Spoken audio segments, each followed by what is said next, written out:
Acción, tu revista mensual de cine y series, con los mejores estrenos de cine, fichas y reportajes coleccionables, series de televisión y 4 pósters todos los meses. Búscala en tu kiosco. Hola, muy buenas amigos, amigas, seguidores, seguidoras del canal Hacen Cine en YouTube. Aquí estamos otra vez, Jaime Vicente Chagüe, convocado por Javier. Javier nos ha pedido que hablemos un ratín de una película de animación del año 2015, dirigida por Pete Docter y Ronnie del Carmen. Una película titulada Inside Out, o aquí en nuestro país, y posiblemente en las Américas también, una película titulada Del Revés. Javier, muchísimas gracias por contar conmigo para esta crítica a la carta, que te tengo que decir que es la primera que le voy a dedicar a una película de Pixar. Joder, macho, ¿te acuerdas? Me acuerdo de todas, cada crítica a la carta es como un hijo mío. Pero antes de seguir desvariando, quiero decirte que me alegra mogollón de que si tenía que haber un primer vídeo dedicado a Pixar, por mi parte, quiero decir, en el canal debéis tener, no sé, todas. Me alegro muchísimo que haya sido Inside Out la elegida, o Del Revés, como es conocida también por estos lares. Esta es una película que se estrenó después de otras tantas por parte del estudio, que si no eran obras maestras, desde luego se acercaban bastante, y yo creo que podemos decir que nos habían dejado ya algunas de las mejores películas de animación de la historia, y ya no solamente por el tema técnico, sino también por el tema imaginativo, y desde luego las mejores de animación por ordenador, es decir, animación no tradicional. Vamos a repasar muy por encima, me gustaría hacerlo, de dónde venía Pixar, para poner un poco en contexto este año 2015 de Inside Out. En 2007 se estrena Ratatouille, que sin duda supone para mí un paso muy adelante con respecto a la producción previa del estudio, que había sido Cars. En 2008 lanzan Wall-E, y aquí, amigos, cosa seria, es decir, ya son palabras mayores. Estamos hablando posiblemente de la película más experimental del estudio hasta el momento, y desde luego la más radical en varios puntos. No me importaría a mí tampoco hacer una crítica a la carta de Wall-E, pero bueno, un añito después es el turno de Up, dirigida también por uno de estos chicos, por Pete Docter, que nos regaló, para mí también, todo para mí, solo es mi opinión, el prólogo más emocionante del cine de animación de los últimos tiempos. En 2010 sale Toy Story 3, Dios mío, me estoy empezando a marear, os lo digo en serio. O sea, mucho se habla de las segundas partes, que son mejores que las primeras partes, y a todos se nos vienen a la cabeza una serie de ejemplos que los que llevamos viendo cine en los últimos 40 años conocemos de sobra. Pero, ¿y las terceras partes, amigos? ¿Cuántas se os ocurren que sean mejores que las primeras? Ahí ya la lista incluso es más baja todavía, ¿eh? Y sin embargo creo que Pixar lo consiguió con Toy Story 3, regalándonos también una serie de momentos muy emocionantes, ese finalazo de Toy Story 3. Es también una época de secuelas que quizás no ha pasado a ser lo más brillante del estudio, todo el rato hablando, por cierto, de esto, de los años previos a Inside Out, como pueden ser la secuela de Cars, la secuela de Monsters, entre media secuela por ahí también Brave, que siendo una película muy notable por parte del estudio, para mí está por debajo de las que os acabo de mencionar, al menos un escaloncito, y ahora sí, ya llegamos al año 2015, se destapan con esto de Inside Out. Esta es una película que, encantándome como me encanta, me resulta difícil ver. No sé si era la pretensión de sus responsables, pero yo cada vez que veo esta película, en mi cerebro, alegría y tristeza se pelean ahí por llevar los mandos, de vez en cuando. Alegría lleva los mandos cada vez que te topas con un punto de ingenio que no te esperas. Cada vez que atisbas, además, cierta mala leche que te mola por parte de los guionistas, que están buscando ahí tu complicidad y que sin duda, en mi caso, la encuentran. Pero, amigos, ahí está la jodida tristeza, que de vez en cuando, oye, coge los mandos cada vez que hay un momentito de estos desgarradores, porque esta película de apenas hora y media cuenta, los he contado, con al menos media docena de momentos en los cuales un servidor baja la guardia y, joder, se emociona. Tristeza cogiendo los mandos ahí y, coño, no lo suelta, se aferra ahí como una alimaña la tía. Esto posiblemente, es muy posible que eso nos pase más a los adultos que a los niños que vieron la película. Los niños viven más la aventura de alegría y tristeza intentando regresar al cerebro, y yo creo que los adultos que vimos ya la película, creciditos y tal, lo que vivimos más es ese desarrollo emocional de la niña protagonista, de Riley. Ojo, con esto no estoy llamando, iba a decir una palabra malsonante, no estoy diciendo que los niños sean tontos y que cuando vieron la película solo estaban pendientes de las lucecitas y de las aventuras y tal, y que no entendieran la película, ni muchísimo menos.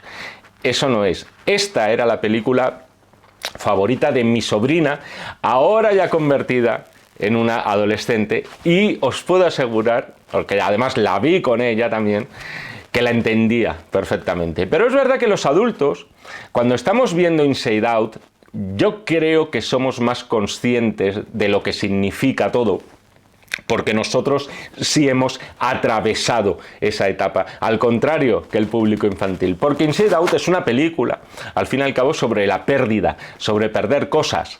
No quiero hacer demasiada filosofía de bar en este vídeo, pero esta es una película perfecta también para que se preste a ello. A lo largo de la vida vamos ganando experiencia, vamos ganando cosas, pero a su vez, digamos que hay que hacer hueco y vamos perdiendo otras. Y entre esas cosas que vamos perdiendo estaría la ingenuidad, la inocencia de cuando éramos niños. Parezco un coach de estos, ¿eh? Me podría ganar la vida. Bueno, iba a decir nombres. Y en eso consiste, al fin y al cabo, la película. Hay cosas que pertenecen a la infancia y que al cruzar determinado umbral, en el caso de la peli, siendo testigos del paso de la infancia a la preadolescencia, esas cosas se esfuman. Lo vemos en la película. Hay recuerdos que ya caducan y que tienen que ser sustituidos por otros. En eso consiste crecer, en eso consiste madurar, y algunos estamos en ello. Esta película es hasta la fecha, yo os diría que la más compleja que he visto de Pixar, quizá rivalizando ahí con Soul, que vendría posteriormente, unos añitos después, que también tenía su abstracción. Esa era una película que sin un Inside Out antes no se podría haber hecho, pero creo que Inside Out la gana en varios aspectos. La gana en complejidad, la gana en ambición. Es sin duda, y dicho con el mejor de los sentidos, la película más pretenciosa de Pixar hasta esa fecha. Y la gana también en emotividad. En Inside Out, como yo os he confesado, tengo la sensación, esa sensación de estar inmerso ahí en esa montaña rusa de emociones que supone trasladarse a la cabeza de una niña de 11 años. Y esto de reír y llorar, y por parte mía, por parte del espectador, en la misma película, es algo muy grande. O sea, no se me ocurren de verdad muchos ejemplos, por lo menos que a mí me funcionen. Y solo por obrar ese milagrito, para mí, la película se hace merecedora de cada una de las... Sí, me salen las cuentas. Como diría Clint Eastwood al final de La muerte tenía un precio. 5 estrellas que le voy a sacudir en este mismo instante. Esta película está dirigida, como ya os he dicho, por Pete Docter, que es una de las cabezas pensantes del estudio, desde la época del primer Toy Story, y director de películas previas y posteriores a esta, entre ellas Soul, por cierto, y eso se nota. En su caso, también está metido en la dirección, es una película codirigida por Ronnie del Carmen, en este caso es un animador que fue fichado posteriormente y que llegó incluso a trabajar con la que era rival directa de Pixar, DreamWorks. En todo caso, esta es una película que hay que decir muy personal por parte de Pete Docter, por lo menos en lo que es su origen. Él observó, este hombre, como una de sus hijas de unos 13 años, casi de la noche a la mañana, o sea, casi, había cambiado su carácter. Ya no era la niña juguetona de antaño, era una niña mucho más apocada, más reservada. Y fue entonces cuando pensó que, coño, que quizá esto, si lo llevamos a una película de dibujos animados, a lo mejor aquí hay una buena historia que contar. Fue muy complejo, de verdad, sacar este proyecto adelante. O sea, en el estudio no lo veían nada claro, y es lógico que tuvieran esos recelos. O sea, ¿se podía hacer una película dirigida al público infantil como todas las de Pixar, pero con un ojo puesto en los adultos como casi todas las de Pixar, centrado en algo en apariencia tan poco atractivo, tan abstracto para los niños como puede ser el paso a la adolescencia, una etapa que la mayoría del público que va a ver la película al final no ha pasado por ella? Me ha quedado muy largo este interrogante. Con esto quiero decir que era muy difícil. Si consultáis los créditos, como casi siempre en estas películas de Pixar vais a ver una lista interminable de guionistas. No hay que engañarse. Es decir, cuando yo hablo de proyecto personal, cuando hablamos sobre todo de estas películas de grandísimo estudio, Pixar no va a poner pasta para algo que ellos consideren experimental. O sea, son guiones que van a pasar por multitud de manos, por multitud de cambios, como fue el caso, hasta que los ejecutivos de turno, después de realizar sus estudios de mercado, consideren que eso, oye, no, ahora sí, luz verde, ahora puede funcionar. Ahora bien, el hecho de que una película sea un producto de laboratorio, un producto de fábrica, como son las de Pixar, no lleva necesariamente asociado que sean mediocres. O sea, al final puedes notar que hay un corazón latiendo ahí detrás. Pueden albergar sentimientos que nos llegan, o sea, que son muy sinceros. Puede haber mucha verdad, a pesar de que se haya pasado por 8 manos de guionistas, como ocurre en el caso de Inside Out. Y puede haber incluso, amigos, ciencia. Esta es una película en la cual se consultó a prestigiosísimos psicólogos y neurólogos, con vistas a que dentro de la fantasía que es la película, dentro de la aventura que vamos a ver, haya algo de no sé si de rigor científico. O sea, soy muy prudente a la hora de hablar de esto, primero por ignorancia y segundo porque sé que de lo poco que se conoce del funcionamiento del cerebro, y no digamos ya de algo tan poco tangible como son las emociones, son en muchos casos teorías. Es muy difícil probarlo. Aún a día de hoy surgen nuevos estudios publicados como así tiene que ser en publicaciones científicas serias, en los que se debate sobre si la creatividad reside en el área izquierda o derecha del cerebro. Podéis encontrar estudios que os digan una cosa y la contraria. Hay muchísimos mitos con todo esto, como eso de que no, es que solo utilizamos el 8% del cerebro. Joder, para utilizar el 8% del cerebro tendremos que saber cuál es el 100% del potencial del cerebro, y eso tampoco lo sabemos. Yo creo que lo bonito también, lo misterioso, es el hecho de, incluso los románticos, el hecho de no poder explicar a través de fórmulas algo tan complejo como eso que tenemos sobre los hombros. Jaime, eso es filosofía de bar. Venga, sí, tenéis razón, tenéis toda la razón. Vamos ya a hablar de cosas que vamos a hablar, coño, del amigo invisible, vamos a hablar de tristeza, vamos a hablar de todas esas cosas que me gustan de la película, que la verdad es que, de verdad, yo creo que son prácticamente todas, no pocos peros se me ocurre ponerle aquí. El tema principal, por cierto, voy a empezar con la música, que en las películas de Pixar se suele olvidar, aunque luego tenga temas muy reconocibles. El tema principal, compuesto por uno de los músicos de cabecera del estudio, Michael Giacchino.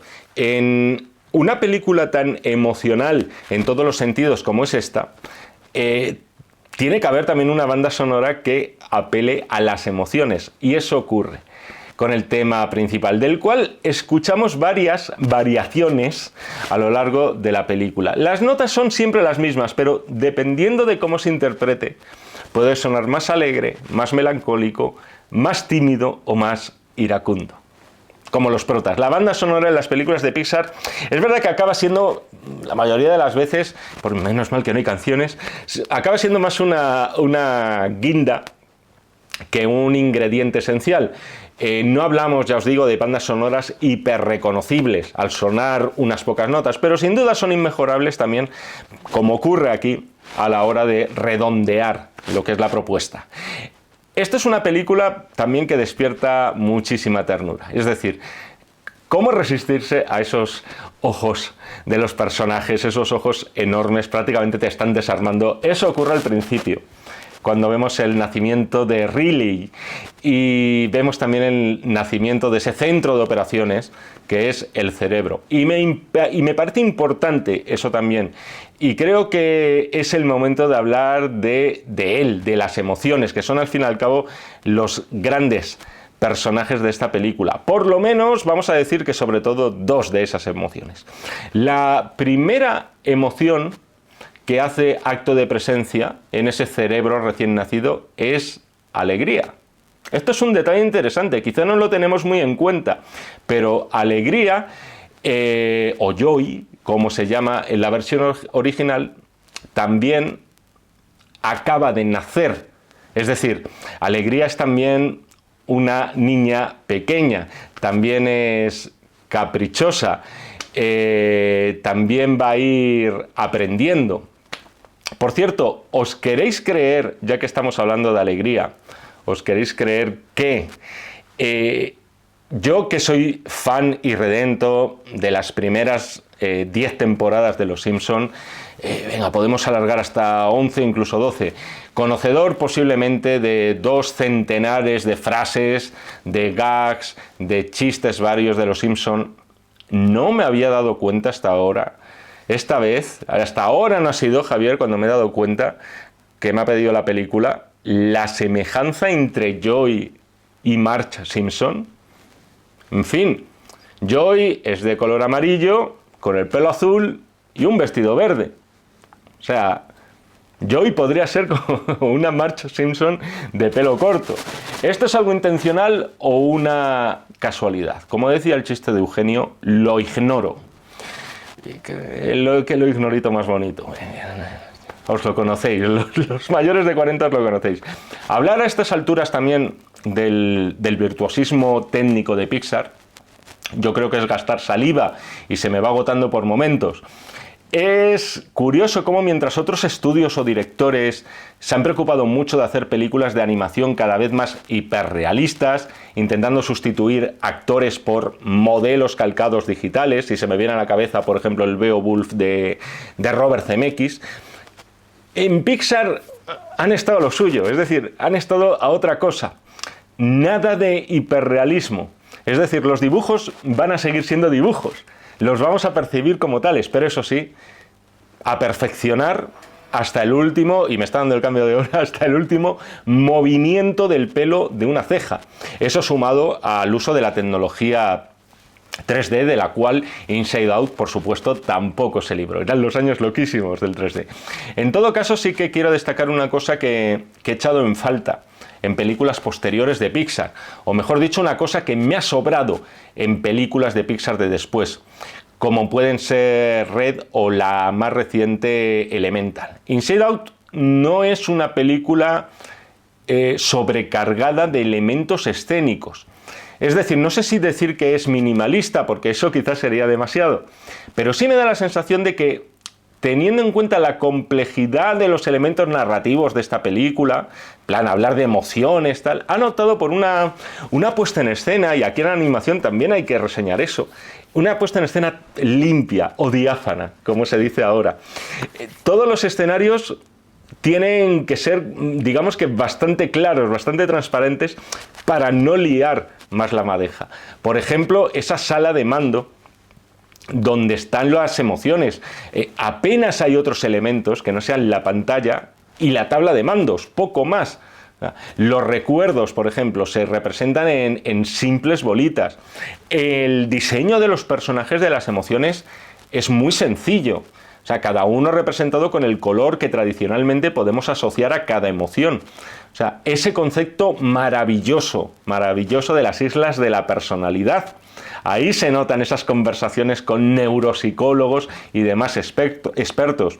Se nota que se ha puesto muchísimo esmero en hacer una película no solamente visualmente muy atractiva como todas las de Pixar, sino que también, teniendo en cuenta que es más compleja de lo habitual, sea cristalina en lo que se refiere al escenario y luego a las reglas del juego que propone. Esta vez que he visto la peli, también me he preocupado mucho en poner atención al sistema político que rige la cabeza de Riley. Y me voy a explicar, se le ha ido la olla a Echagüe total.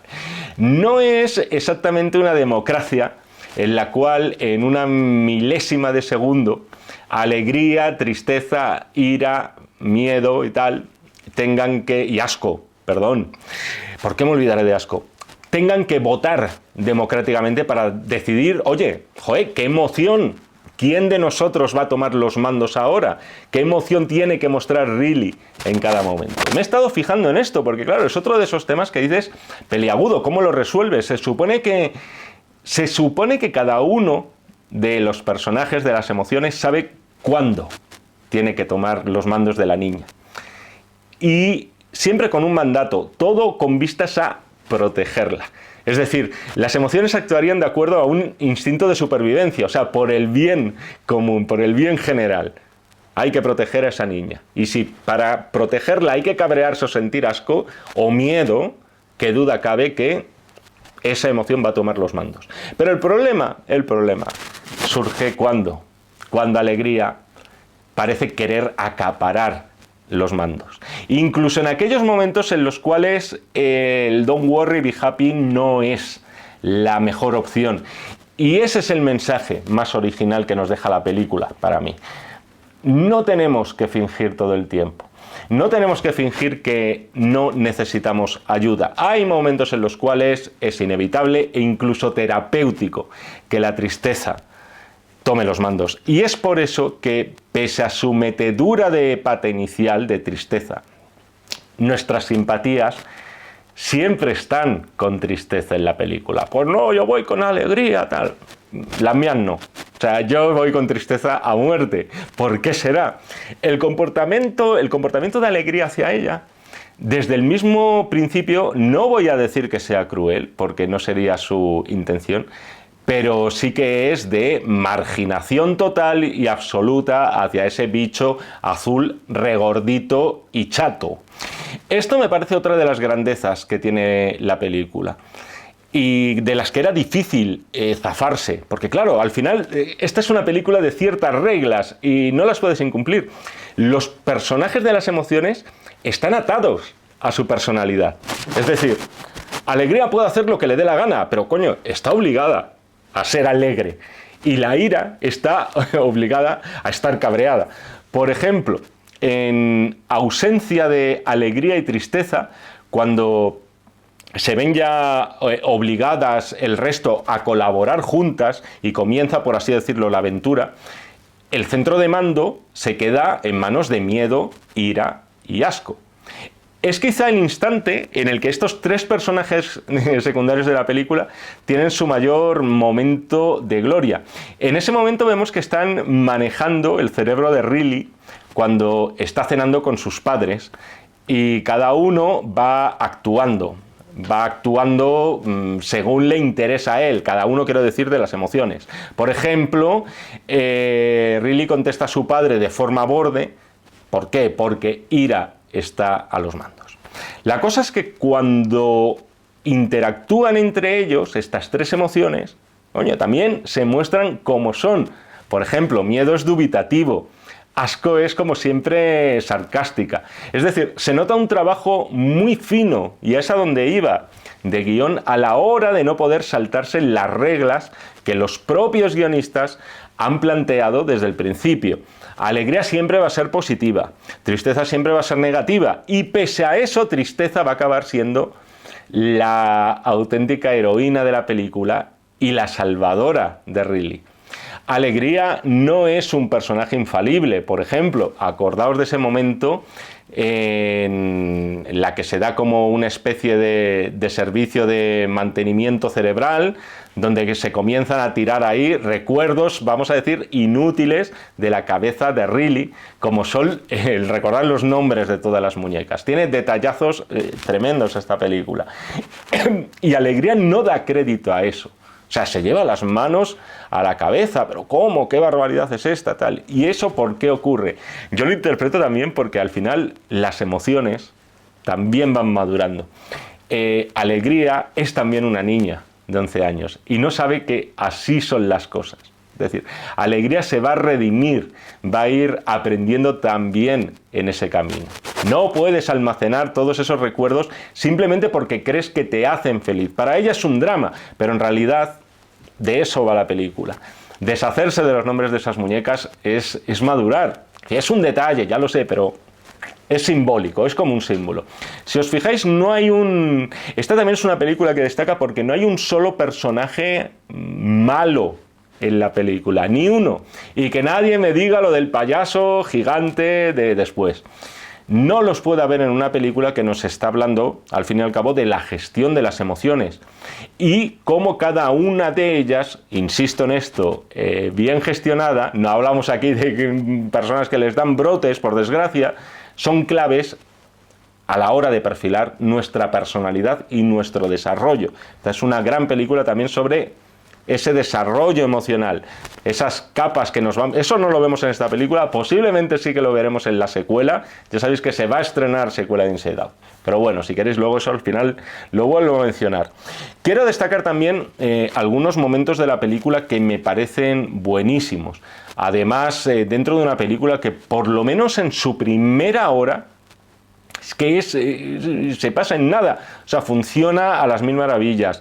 Es dinámica, tiene esos montajes tan atractivos propios del siglo XXI y que también han sabido asimilar en Pixar dentro del campo de la animación. Tened presente además que la labor de montaje aquí es importantísima, teniendo en cuenta que nos estamos moviendo siempre en dos niveles, por así decirlo, de realidad, que son la cabeza de Riley y luego la vida de Riley.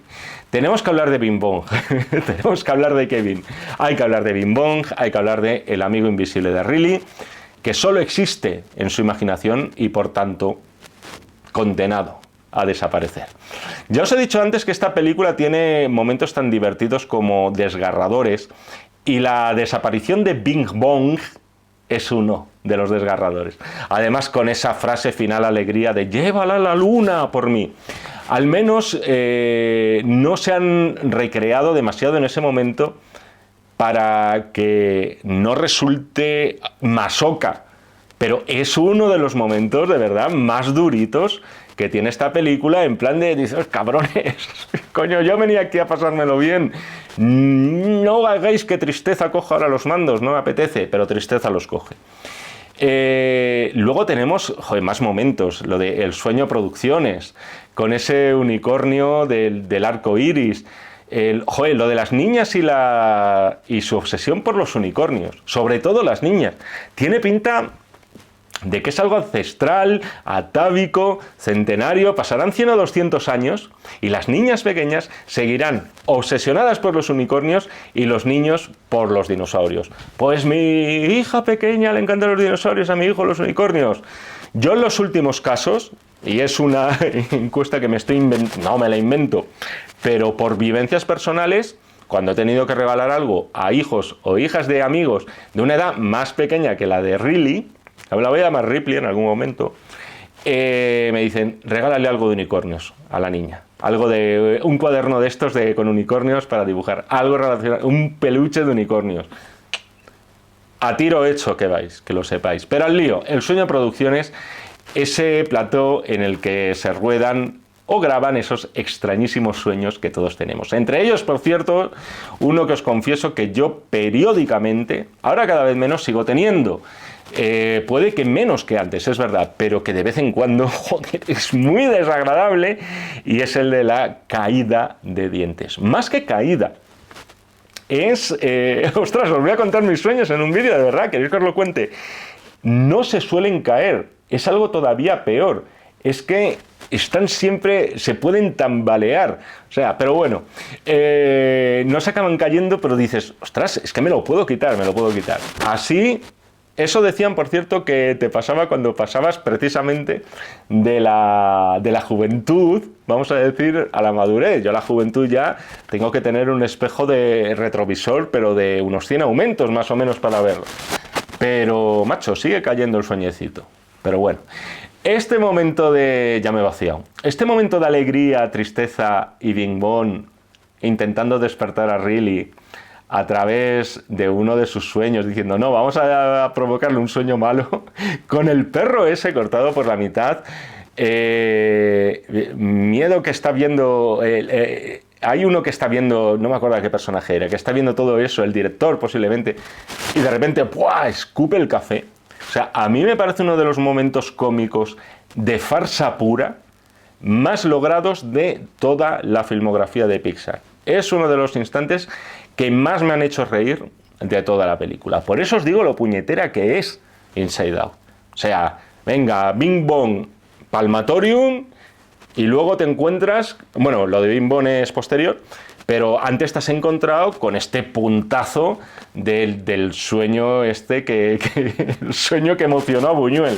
Bueno, me gusta mucho también cómo se resuelve ese rincón del cerebro dedicado a los pensamientos abstractos, lo cual hace que los animadores y los guionistas de Pixar digan, aquí que, joder, aquí se gustan, o sea, dan rienda suelta a todo su surrealismo, deformando a los personajes a su antojo. Me parece quizá el momento más original e inesperado de la película, el de los pensamientos abstractos, que pasa muy de puntillas, luego no tiene gran relevancia. También yo sumaría el del mundo del subconsciente, eso también es muy gracioso, o sea, donde se encuentran los miedos más oscuros de Riley, el brócoli, la aspiradora de la abuela y, por supuesto, el payaso gigante. No me quiero olvidar tampoco de las muy fugaces visitas que Inside Out realiza a cerebros ajenos. O sea, me encanta ese flash de la madre mirando a su marido y diciendo eso de mírale, poniendo cara de idiota otra vez y, por supuesto, fantaseando con el piloto brasileño. Amigos, los que viváis en pareja o tengáis pareja, que sabéis que eso está basado en hechos reales. Por cierto, que sepáis que en el cerebro del padre, aquí en España, él está viendo soccer, fútbol europeo, pero eso es en las versiones europeas de la película. En las norteamericanas se está viendo algún deporte tipo béisbol, fútbol americano o cosas así. Estos pequeños detallitos de adaptación de Pixar al resto del mundo. A lo largo de la película se nos va diciendo con mucha habilidad y de forma muy bien hilada que Tristeza, oye, Tristeza tiene razón. Por ejemplo, es ella la que sabe que va a ser más fácil que Riley se despierte de sus sueños si es asustándola en esos sueños, no con una sobredosis de sueños alegres. Es verdad que los sueños alegres suelen durar, siempre tienes la sensación de que duran menos que los de que se te caen los dientes, pero bueno, digamos que Tristeza es una persona inteligente, una tristeza, los tristes no son tontos. Hay otro momento clave, que es cuando Bing Bong está en las últimas, está hecho polvo, tristísimo, Alegría trata de alegrarlo, valga la redundancia, a la fuerza, pero fracasa, y sin embargo, es Tristeza, con el mero hecho de sentarse junto a él y escucharle, tampoco sin brindarle ninguna palabra de ánimo, pero ya solamente con escucharle, logra animarle. Ese es el problema de Alegría en la película. Alegría no escucha. Alegría es un torbellino que lo quiere acaparar todo. Es una plaga, tal, ya se viene arriba. No, bueno. Luego, por supuesto, está ese momento muy, muy revelador en el cual Alegría tiene ese recuerdo triste de Riley tras perder un partido de hockey. Pero, ¿cómo era este momento, amigos? Se me está yendo la pinza. Eso es, ese sueño, joder, es complicada esta película.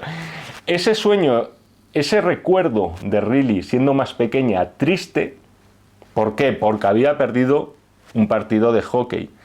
pero sin embargo después pasa a ser alegre cuando sus amigos vienen a mantearla y apoyarla y a decirle que eres lo mejor. Eso era la historia que quería contar. No me acuerdo muy bien a qué venía, pero era por eso. La parte final de la película, ya estoy hablando de la última media hora o así, con los clones del Guaperas y cómo Alegría los utiliza como escalera, son para mí las concesiones que tiene que haber al fin y al cabo en una película de Pixar. A mí no es lo que más me interesa, obviamente. Tiene que haber al final esa montaña rusa y frenética, porque de lo que se trata es que los niños vayan a ver la película. Pero es cierto que, como ocurre en las mejores películas de Pixar, para mí, en esta, digamos que hay menos montaña rusa. Es decir, en el sentido de menos acción desenfrenada y más emociones de verdad. Nunca mejor dicho lo de emociones en este caso. Porque resulta muy emocionante ver cómo Alegría admite al fin y al cabo sus errores, y cuando Riley está a puntito de cometer el que puede ser el mayor error de su vida, que es coger un autobús y fugarse de casa. Entonces es cuando Alegría le dice: mira, a mí esto me supera, se lo dice a Tristeza, y le dice: oye, es tu turno, te toca, tíñelo todo de azul. Ya sabéis que blue, aparte del color, azul en inglés es sinónimo de tristeza. Riley tiene que pasar obligatoriamente por las manos de Tristeza para ser consciente de que aquellos momentos maravillosos cuando ella vivía con sus padres en Minnesota, ahora ya sabéis, no sé si lo he dicho, pero que se había mudado a una ciudad grande donde ya no conoce a nadie, en el cole no tiene amigos. Todos esos recuerdos maravillosos ya han pasado, no volverán. Y con ese abrazo sanador que le dan los padres, la pequeña comprende que todo está bien. Todo va a ir bien a partir de ahora, con nuevas islas de la personalidad, con nuevos problemas también, pero también con nuevas oportunidades. Ya sabéis que esta película se va a estrenar secuela este año, os lo he comentado antes. Por un lado me sorprende y por otro lado no.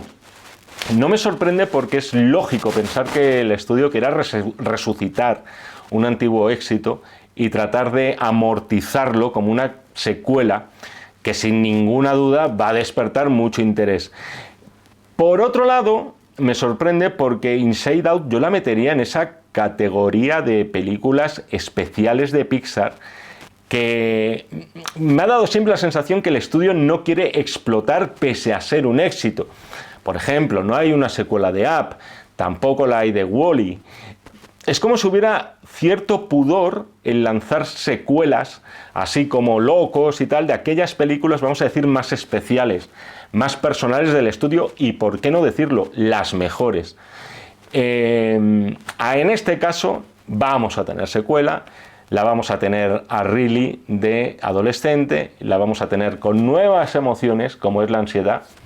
Ya veremos qué da de juego esta segunda película. Por supuesto, aquí estaremos al pie del cañón, al pie de la noticia para verla y muy posiblemente para comentarla, pero yo creo que muchísimo está ya apuntado en Inside Out, no solamente de la niñez, más de la adolescencia, más de ese paso y sobre todo con ese mensaje muy difícilmente superable de reivindicar la tristeza, de no marginar la tristeza. Yo no digo que tengamos que estar siempre tirados por los suelos llorando, pero hay que saber en qué momento hay que desahogarse, y eso ocurre. Y si no, en mi caso con la ira también.